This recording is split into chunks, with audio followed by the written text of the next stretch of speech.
know something Hola, about you. so this is the interview. So we are recording. Do you want to say what is this about? I want only to ask you one question. It's the only question that has an importance for me is to know how you can help concretely people to improve their lives.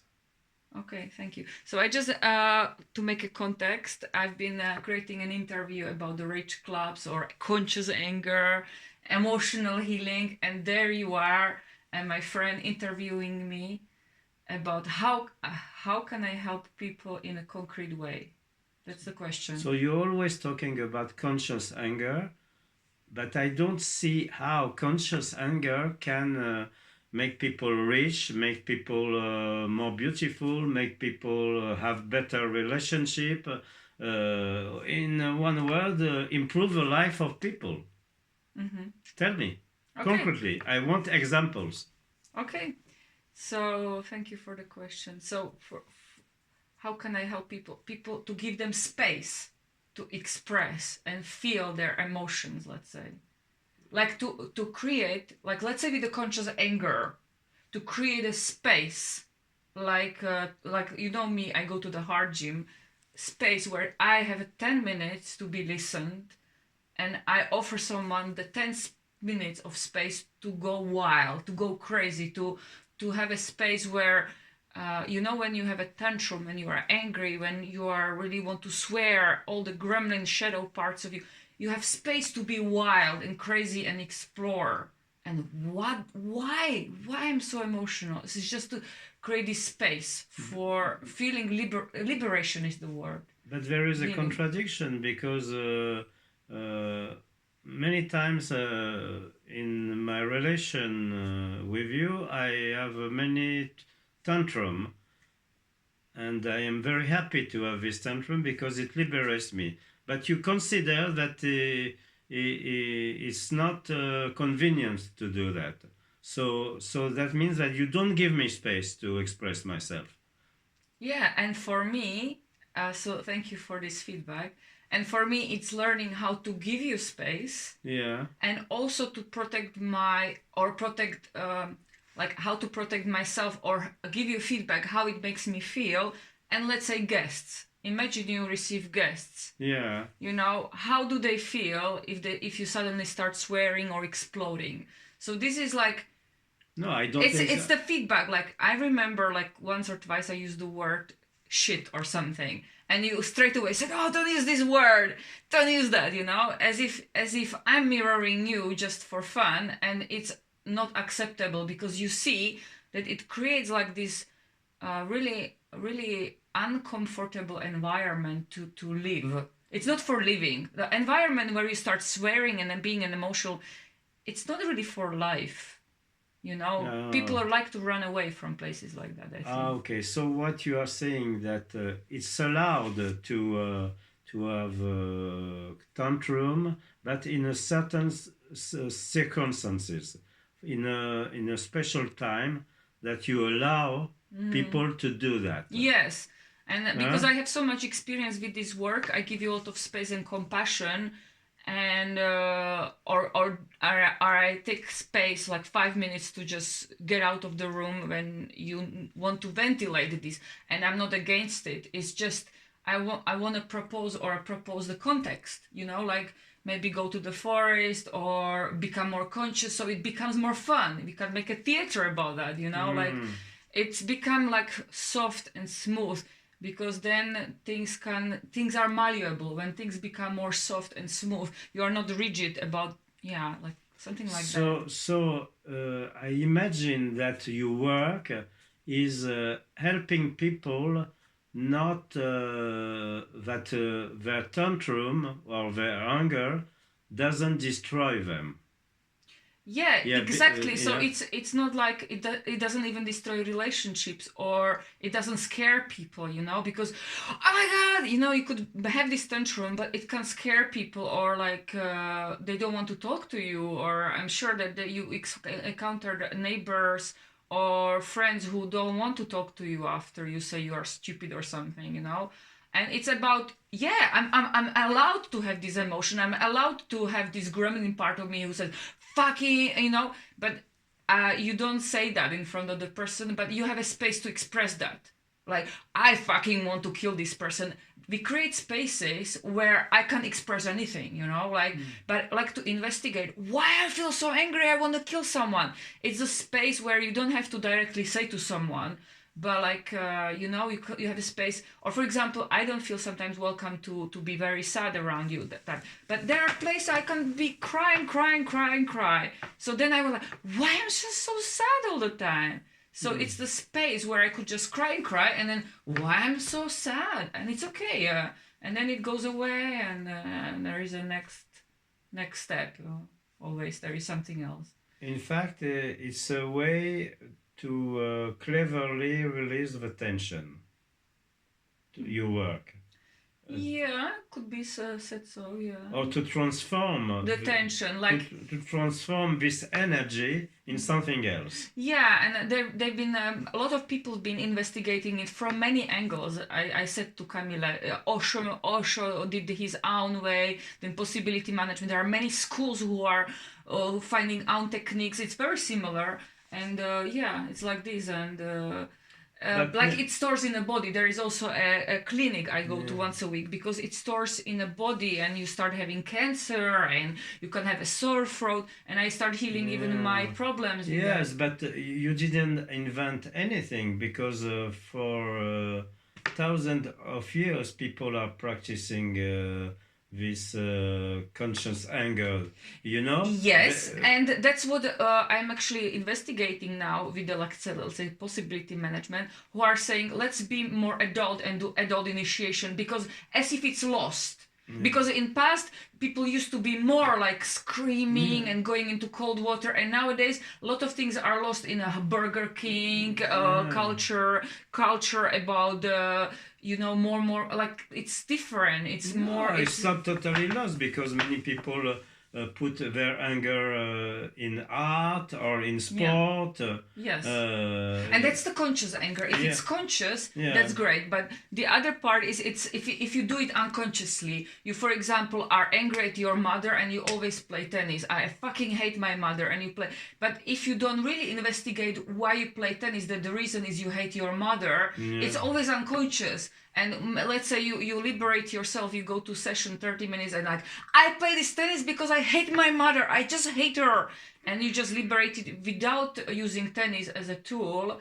And then you start playing tennis maybe as a different version of yourself. Now, like, how do I want to continue playing tennis? As someone who is releasing hate toward my mother? This is not, like, let's say, I don't need to do that anymore, but I play it for fun. Or you could shift the perspective, like you could do whatever, but it's like more conscious. It's a choice. It becomes a choice. I want to continue playing tennis as a symbol of hatred of my mother, and I don't want to give up hating her. But you could continue playing tennis as a hatred, and maybe as something. I want to have a baby now. I'm ready for a new life chapter. I want to have a baby. So maybe it could be a celebration of a new life chapter, because you moved on to the topic. With this unconscious anger, and you move to a new life chapter. You say, now I'm just want to have a family, or the tennis player, let's say. So for instance, when I bought this house, I didn't realize why it was so important for me. And now when I am decorating and upgrading this house, I am conscious that for me it's something of it has to do with anger also, with the anger of not I have not been considered by my family or by other people. And I put my anger in all the details of this house. Yes. So that was productive for you, and you can now choose to also close that chapter because it was healing for you. And maybe you can open a new life chapter because you know that it might have been related to your family, And once you are now becoming more conscious, you can choose like with the towels. I saw you were buying it because you were like, oh, I want a hotel atmosphere, and now you're ready because you became conscious about your reason. You can let it go Yeah. and move to a new chapter and bring new colors, which celebrating also other versions of yourself. Yes, my inner creativity, Yeah. inner mess also, because a little bit of mess is good also, you know. But I had to pass through the hunger of cleanness, you know. Too much cleanness, too much organization, you know. But I know that at a certain point I have to go further this, because it's boring. It becomes boring, and it becomes not really interesting at the end. So Yeah, so that's my work. Like it's not a big deal. It's just a space to be conscious, and it can take these 10 minutes of hard gym. In a hard gym we practice 10 minutes of feeling what's alive right in this moment, and it's just giving aliveness, like this. Everything is moving. I'm not numb. I'm not still. I'm everything inside of me starts moving and being expressed. So then I can also decide to close a chapter or open a new. It's like it gives you these like, let's say, possibilities in life. But what is the relation between the work you are doing in our gym or in personal coaching and the productivity? How people can transform their emotion in productivity? Yeah, exactly. And Yeah. I'm glad about this question because let's say I remember when I had far too many traumas unhealed 10 years ago, 12, 15. I was productive, Yeah. but I was pretending. I was in a machine. I was pretending, and inside I was like dead. There was this depression when I came home, Yeah. you know.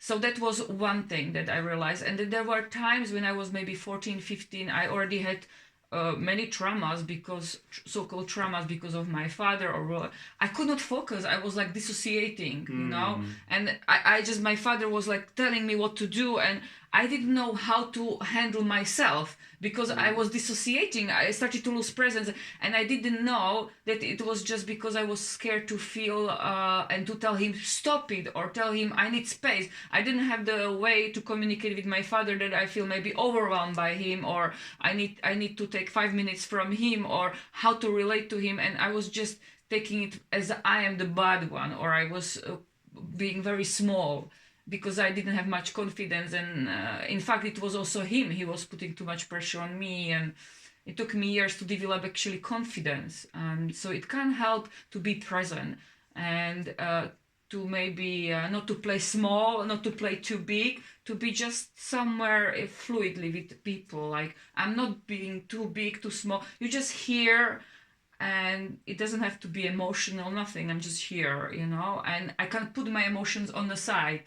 That's what we do also in possibility management. If I want to focus on productivity, my emotions, I can pull it and put it on the shelf, and I will find space for that later.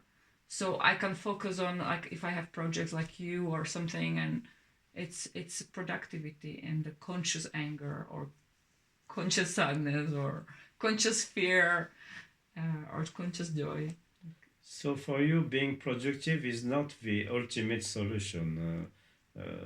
Being productive doesn't mean anything. You can be productive and having a fucking life. For me, productivity comes naturally. For me, productivity comes naturally from these feelings. Like, I feel passionate about something, or I feel alive for something, or I feel scared that we don't have enough water in the house. So I'm productive because I'm naturally alive. It's like alive. I'm using conscious fear to be alive, to be productive. Like, oh my God, we're receiving the guests. So I'm consciously afraid. So I'm active. So it's this feeling, is a productive part of the fear when I'm like productive. And it's the opposite of the fake productivity, where you are faking and you're showing other people your results, but you are pretending because you want to please them, or you want to save your ass, you want to have a shelter. So it's fake. So I'm learning to be productive authentically, Mm. you know, Yeah. really like, okay, you know, now I have a conscious joy, I'm ecstatic or I'm passionate, and it's a genuine joy, and I want to create something based on that. So I create an article or something about the workshop. So I'm So okay for the creation, but what is your relation with money? yeah, money. I think it's for everyone. It's a big topic. Yeah. Although, like, let's say you or some people have some savings or whatever, we all have a topic of money. Even if I'm a millionaire, Yeah. it's a very tricky topic, and I'm investigating. And there are groups also in possibility management, and it requires also space for healing. And of course, we need to create actions about money. So Yeah. it's a big topic. I have a friend. He didn't have a lot of money in his life, but finally he succeeded, and he sold his company for a big amount of money. And I asked him, he was happy, and he said, yes, I'm very happy to have money, but I'm afraid to lose my money. Yeah. So exactly. So, Even if you are a millionaire now, I know better about the healing work. I would invest a lot in the coaching, but I know a lot of good coaches and healers, and I don't have to spend hundreds. I can just spend like, I don't know. Having a money, you still need to ground yourself and have some coach or someone to be there for you, like, yeah, to give you tips, to give you advices, to give you no possibilities, let's say, or healing space, because you might have stress around or fear or yeah. you know. I want to actually stop it soon because it's 16 minutes. So So maybe 16 minutes is a good number. Okay.